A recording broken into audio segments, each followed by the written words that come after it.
Hola, ¿cómo están? Mi nombre es Gerson Montes, esto es Proyecto Berea y seguimos con el proyecto de Hablando de Romanos. Seguimos con el capítulo 1, versículo 1. Vamos a darle lectura y de ahí vamos a tomar un concepto que nos va a llevar a otro concepto para entender más qué es el Evangelio. Dice así: Pablo, siervo de Jesucristo, llamado a ser apóstol, apartado para el Evangelio de Dios. El primer concepto que vamos a analizar es doulos. Y el otro concepto es kyrios. Esos dos van ligados. El primero significa esclavo y el segundo significa amo o señor. Ya que donde hay esclavo, hay un amo, y donde hay un amo hay un esclavo. Ahora, quizás en nuestra cultura no veamos presentes estos dos conceptos de forma tan clara. Y por eso es necesario recurrir a analizarlos a la luz del contexto en el cual Pablo hace uso de ellos y con los cuales representa la relación de Jesús con los creyentes. Incluso el mismo Pablo se identifica como esclavo. El mismo versículo dice: Pablo, esclavo de Jesucristo. Entonces, ¿quién es el esclavo? Pablo. ¿Y quién es el Señor? Es Jesús. Pablo se identifica también como un doulos. Ahora, según el diccionario teológico, doulos se utiliza ya sea para describir el estatus de un esclavo o una actitud que se corresponde con la de un esclavo. O sea, ya sea que sea un esclavo o se comporte como un esclavo. Dice este mismo diccionario teológico: los griegos tienen un fuerte sentido de la libertad. La dignidad personal consiste en la libertad. Hay, por tanto, una violenta aversión a toda servidumbre. Se puede prestar servicio al Estado, pero por libre decisión. La esclavitud se desprecia y se rechaza. Ahora, en todo caso, los griegos utilizaban la palabra para su relación con los dioses, la palabra philos, no doulos. Y la palabra philos es amigo. Entonces ellos expresaban su relación para con sus dioses de una manera amistosa, en todo caso. Pero no de servidumbre, de esclavitud, perdón. Ahora, para el pensamiento griego esto chocó totalmente, y con los romanos igual. Entonces, doulos, como hemos estado viendo, es una palabra que tiene que ver con la esclavitud, que denota un servicio obligatorio.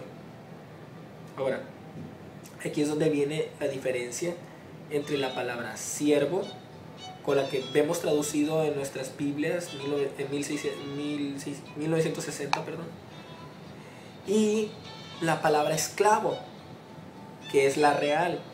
Y es que a diferencia de otras palabras, doulos enfatiza su dependencia respecto a su señor. John MacArthur explica esta diferencia entre siervo y esclavo. Aunque es cierto que las obligaciones de esclavo y sirviente podrían solaparse en algún grado, hay una distinción crucial entre las dos. Los sirvientes, los primeros, se contratan. Los esclavos, los segundos, se poseen.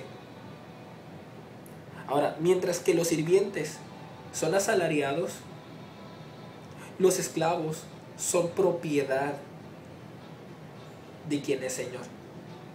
Ahora, kyrios, que significa señor, amo, era el título que se le daba de forma genérica a aquel que era dueño sobre algo o alguien, a un amo. Pero de forma específica se le daba al emperador, al César. Ahora, esto es muy importante, y es que la iglesia primitiva se enfrentó a este problema.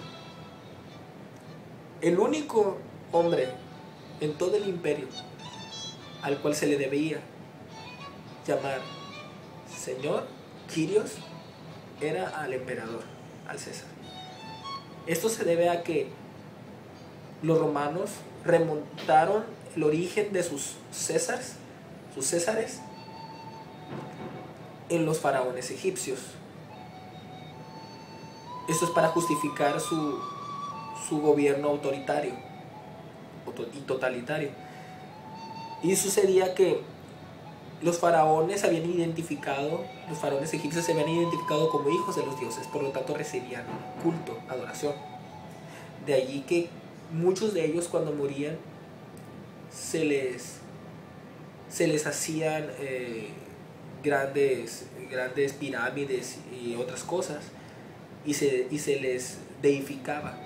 Algo parecido como ahora la canonización de santos en Roma, que una persona se le considera santa y cuando muere se le canoniza y entonces ya las personas le rinden culto y todo eso, pero algo parecido. Entonces, por lo tanto, César se le consideraba un hijo de los dioses y por lo tanto un dios, y se le rendía tributo y adoración, y a él se le llamaba Señor, a César, solamente a César, al César en turno, al emperador en turno. Y cuando se convocaba una vez al año a rendirle tributo a César, lo que se hacía es que se quemaba incienso delante de una estatua o algo que representara a César, y decían: César es Señor. Acto seguido se les daba un documento en el cual constaba de que habían hecho tal tributo, y después de eso pues quedaban exentos por todo ese año hasta el siguiente año. Eso era para decir que eran fieles al imperio y a su César. Esto buscaba la unificación de todo el imperio bajo una misma adoración. Y el problema fue ahí, cuando los cristianos tenían que enfrentarse ante este asunto y no podían decir que César es Señor, sino que contestaban con Jesús es Señor. ¿Por qué? Porque entendían lo que significaba llamarle al emperador Señor. Era darle una gloria que no merecía. De hecho, Jesús dice: dad al César lo que es del César y dad a Dios lo que es de Dios. ¿Qué significa eso? Que César quizás, bueno, más bien merecía como autoridad un respeto y sus tributos, pero la adoración solamente era él, al Señor, al único Señor, al Dios soberano. Entonces, al hacer esto, los cristianos eran muertos de maneras horribles, pero entendían que el Evangelio significaba tener un solo Señor, por cuanto ellos eran esclavos del Señor. Ahora, por último, quiero finalizar dejando esta frase de MacArthur y dando un comentario personal. MacArthur dice: el Evangelio no es una simple invitación a ser un asociado de Cristo, es un mandato a convertirse en su esclavo. Ahora, si verdaderamente estamos convencidos de que Jesucristo es el Señor, tenemos que estar igual de convencidos que nosotros somos sus esclavos. No podemos predicar un reino sin un rey, y tampoco un rey sin súbditos. Y nosotros somos esclavos comprados por un alto precio. Nosotros ya no nos pertenecemos a nosotros mismos, sino que Él es nuestro Señor, Él es nuestro Kyrios, y nosotros somos sus dulos. Y unos con los otros, los hermanos en la fe, somos partícipes de esta esclavitud, no mirándonos unos más que los otros, sino que todos participamos de esta misma esclavitud en Cristo Jesús. Y podemos decir junto con Pablo: siervo de Jesucristo. Dios nos los bendiga, espero que les haya sido de edificación. Esperamos sus comentarios, sus propuestas o cualquier cosa que tengan en mente.